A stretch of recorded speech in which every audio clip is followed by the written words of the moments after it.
Centro de Evaluación, Medición y Registro Educacional desarrolló un proyecto que busca reemplazar la actual prueba de selección universitaria, la PSU. La propuesta considera 3 pruebas de selección y otras 2 de caracterización.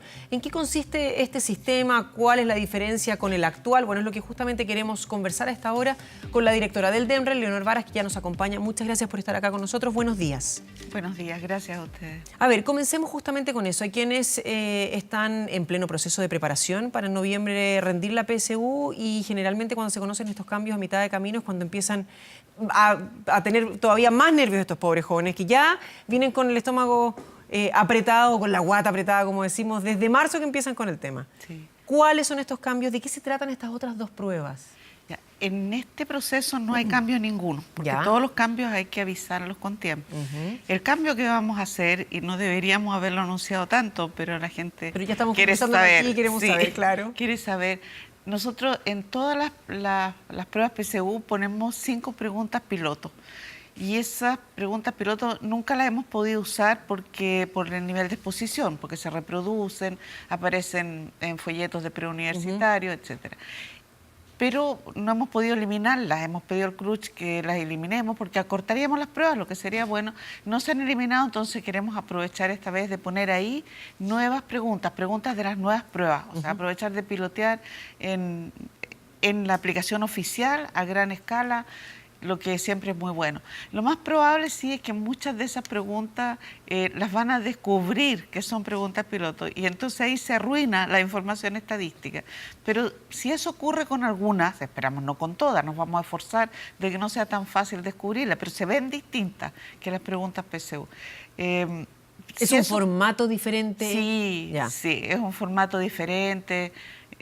Algunas de ellas, no todas, pues si no, no podríamos hacerlo. Por supuesto. Pero esas que las descubran, igual es bueno, porque va a significar información para el sistema que va a servir para ir socializando la idea, que fue lo que hicimos ayer, demostrar cómo son las pruebas nuevas, que son distintas. ¿Qué buscan? Ahora, estas pruebas nuevas, parte de lo que están tratando de hacer es reducir la brecha, por ejemplo. Sí. Y cuando hablamos de aquello, ¿cuál es la metodología que se está usando? ¿Estamos tratando de ver algo que se hizo en otra parte y replicarlo en nuestro país? ¿Qué es lo que estamos usando? En todo el mundo ha adquirido bastante fuerza evaluar competencias más que recordar fórmulas o contenido disciplinario. Recordar fórmulas, yo digo por matemática, pero más que... Bueno, producto de las tecnologías también hoy día. Sí, el tener toda la información aquí no necesariamente sirve, sino que la capacidad crítica tal vez es la que de saber más se aplicar, busca. etcétera. Y claro, si uno piensa en el futuro, por ejemplo, la amenaza de reducción de puestos de trabajo por la robotización, claro, entonces uno dice, eso de recordar fórmula es algo que puede hacer un robot.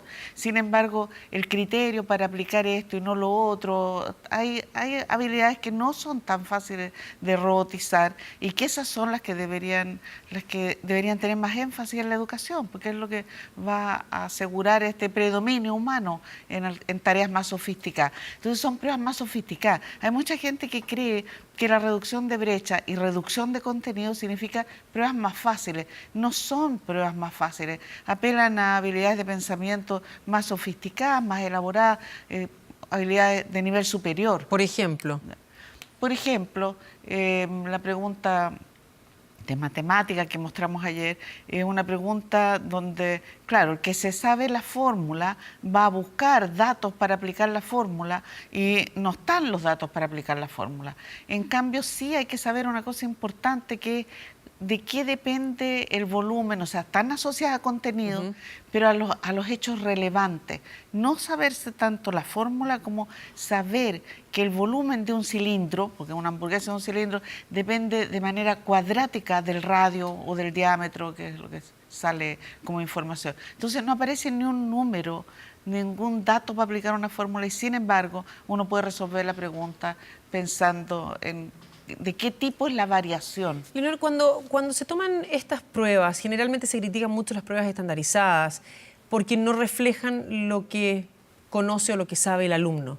Pero cuando estamos pensando en estas pruebas más sofisticadas, ¿estamos preparando a los jóvenes para que sean capaces de tener una mayor capacidad de raciocinio, de pensamiento crítico? ¿O todavía vamos a medir algo que no necesariamente en el aula se está aplicando? Claro, eso son círculos viciosos, porque el currículum chileno hace rato que tiene el foco en las competencias y son competencias bien precisas y competencias de la disciplina. O sea, no estamos hablando de competencias genéricas, sino que sale exactamente qué significa resolver problemas matemáticos, el razonamiento matemático, modelamiento matemático, es decir, son bien precisas y hay ejemplos, están en el currículum hace 10 años o 9 años, que están en el currículum chileno y sin embargo no se enseñan lo suficiente. ¿Por qué? Porque los colegios preparan para la PSU y la PSU tiene otro foco. Yo me acuerdo, creo que fue la primera o la segunda vez que vine aquí al canal, me entrevistaron. Sí, en el estudio estábamos, sí me acuerdo de esa conversación. Con Gonzalo, y era porque estábamos evaluando habilidades de pensamiento científico en la prueba de ciencia. Y usted me dijo, ¿y cuándo en matemática? Bueno, esa es la respuesta. Hay que hacerlo, en matemáticas está en el currículum también. Ahora, ¿cómo se dan estos procesos de transición? ¿Cómo se lleva a que estos círculos viciosos, por un lado, que se ven dentro de la sala, no mermen los buenos resultados que se podría lograr en la prueba y viceversa? O sea, ¿cuándo se produce que este movimiento sea orgánico y no haya estos roces que pueden llevar a que se produzcan mayor complicaciones? Eso es todo lo delicado y todo lo que tenemos que consensuar, porque está claro lo que todo el mundo valora y quiere que ocurra, pero cómo lo hacemos, eso es lo delicado y hay que tomar en cuenta a la unidad de currículum y evaluación del ministerio, al comité, el subcomité técnico de acceso de la nueva... de la nueva institucionalidad que hay para la selección universitaria. Eso es lo que tenemos que hacer con cuidado, pero se puede. De hecho, se han hecho cambios. No todo es igual de cuidadoso, pero se puede hacer. Y cuando aquellas personas que nos están viendo, jóvenes, mamás, abuelos, que están con las cejas bien arriba y dicen que ¿qué? ¿Para cuándo? Muy de a poco es muy avisado. Por ejemplo, este año solamente preguntas piloto. ¿Ya? Nosotros queremos trabajar con la unidad de currículum del Ministerio. Tenemos un calendario de trabajo muy intenso para en el mes de octubre poder entregar a la División de Educación Superior, a los rectores, a este comité técnico, al comité técnico que tiene también el CRUCH, entregarles una propuesta de temarios y un calendario de incorporación progresiva de las siguientes pruebas, no sé cómo se llamen, porque son PSU modificadas hasta que sea una bien distinta que la PSU, no importa cómo se llame, lo importante es hacer un tránsito que sea cuidadoso, que sea monitoreado, o sea, tiene que formarse también un comité independiente del que hace las pruebas, que vaya observando, preguntando, pidiendo, haciendo análisis. Ya, pero se mantiene la figura de estas 3 pruebas de selección, 2 de caracterización de perfil, o vamos transitando a pruebas más bien como las que se ve que se hacen en el extranjero, en los cuales hay una aplicación para diferentes universidades. No necesariamente se va todos en un día y se hace una prueba, sino que o cada universidad tiene sus propios filtros. Claro, en Chile tenemos un sistema muy bueno, que es este sistema centralizado, integrado, que es óptimo para los estudiantes. En un solo gesto ponen 10 preferencias y están seguros que van a quedar en su mejor opción. Eso es extraordinariamente bueno. Y eso pasa por tener una batería común. Nosotros no hemos hecho la batería, nosotros hicimos algunas pruebas que pensamos que eran pruebas en las que son muy importantes, que las toma mucha gente, que son útiles a muchas carreras, solamente eso. Pero, por ejemplo, en muchos otros países, cuando uno mira otros sistemas, tienen prueba de inglés. En países que no son de habla inglesa, tienen prueba de inglés. Una prueba de inglés es bien delicada porque va a mostrar diferencias socioeconómicas que no queremos. Hay un riesgo de brecha. Sin embargo, es una buena idea avanzar hacia allá. Avanzar con mucho cuidado probablemente, porque hay que tener esa cautela de que no queremos reproducir más diferencias socioeconómicas en el ingreso. Pero nosotros no hemos hecho una batería. Otros me han preguntado la prueba de historia. ¿Desaparece historia? No sé. Nosotros no... Para allá iba justamente.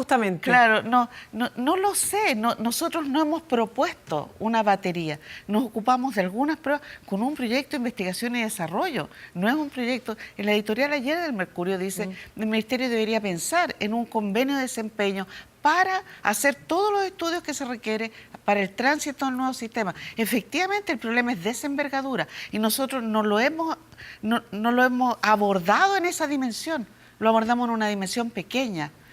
Y que muestre por qué nos interesaba mostrarlo al país, porque muestra que se puede, porque tiene muy buenos resultados y es casi para alentar al país, a otros grupos, al ministerio, a que abordemos el problema con la mayor con más recursos humanos, más instituciones. ¿Y hay respuesta por parte del Ministerio? Porque convengamos que el Ministerio de Educación en este minuto está bastante ocupado. Está bastante ocupado, pero hay una nueva institucionalidad para el sistema de acceso, pero es nueva. Recién hoy día van a tener la segunda reunión, se acaba de conformar el comité, entonces no se puede pedir más celeridad, pero sí es muy bueno en este momento decir, como yo creo que se expresó ayer tuvimos colas en la calle, había un interés enorme. Claro que sí. Enorme, entonces hay una necesidad a nivel de país que yo creo que se ha expresado y que están las organizaciones, la institución. El presidente del Consejo Nacional de Educación y muchos de esos consejeros. O sea, hay un interés también, no solamente ciudadano, lo que es muy importante, pero también instituciones que son responsables de la educación en Chile. Ya, vamos a lo concreto entonces. Tenemos 3 pruebas de selección. ¿Estas 3 pruebas de qué serían? Nosotros abordamos pruebas que dijimos, estas son las que son como más necesarias. Es obvio que se requieren, porque las pruebas de comprensión lectora y de matemática son pruebas obligatorias aquí en la Quebrada Las Gillas. ¿Y la tercera? La tercera, ciencia, porque pensamos que la prueba de ciencia efectivamente la rinde mucha gente. Tenemos un problema con la prueba de ciencia de la PSU, que es son algunas preguntas de biología, algunas de física, algunas de química, y el nombre prueba de ciencia, las habilidades científicas transversales no están ahí. Entonces, por ejemplo, el problema que pusimos de ejemplo, pero tenemos muchos problemas así, son habilidades de pensamiento científico que no dependen de cuánto sabe uno de biología, de química o de física, tienen que ver con el método científico. Ya, ¿y qué pasa ahí con los que son netamente humanistas? Podrían reclamar y decir, a ver, pero ¿por qué no dejan la de historia? ¿O por qué no nos vamos a un área un poco más humanista? ¿Por qué yo me tengo que meter en la prueba de ciencias como una obligación? No, es que nosotros no decimos que esa prueba sea obligatoria. ¿Ya? Lo que decimos es que hay muchas carreras que piden la prueba de ciencia. Y la prueba de ciencia que tenemos es una prueba que no es una prueba de ciencia, son 3 pruebas en una, podríamos decir. ¿Ya? Entonces, pensamos que ahí había una necesidad clara y que por lo tanto podíamos abordarlo de manera rápida. Un proyecto de investigación y desarrollo tiene tiempos cortos. Nosotros también nos metimos en una prueba de historia, no en el marco del proyecto, pero ahí hay muchas discusiones que faltan. Si estamos pensando que el destino de estas pruebas es que sean pruebas de Chile para un sistema nacional, hay discusiones que no se han dado. No se han dado en torno de cómo utilizamos una prueba de historia para selección. Está claro cómo utilizamos una prueba de historia para comprobar cuánto del currículum de historia real se ha abordado, se ha aprendido, etcétera. Pero como prueba de selección, una prueba de selección tiene que predecir, tiene que evaluar cosas que van a vincularse con el éxito académico. Esa discusión no se ha dado en el caso de historia. Ya, o sea que puede que todavía se contemple. Y ahora los contenidos, finalmente, de séptimo a cuarto medio son los que se están midiendo o que se van a medir. Nosotros hicimos estas pruebas que son, como digo, unos pilotos, unos prototipos, unas pruebas experimentales con contenidos de séptimo a segundo medio, no más allá. Perfecto. ¿Verdad? O sea que ahí debería acotarse también un poco porque la cantidad de materia que se revisa y lo largo de las pruebas que muchas veces también se reclama. También, sí. Leonor Varas, muchísimas gracias por venir a conversar con nosotros. Muy buenos días. Muchas gracias a usted. Buenos días. Buenos días.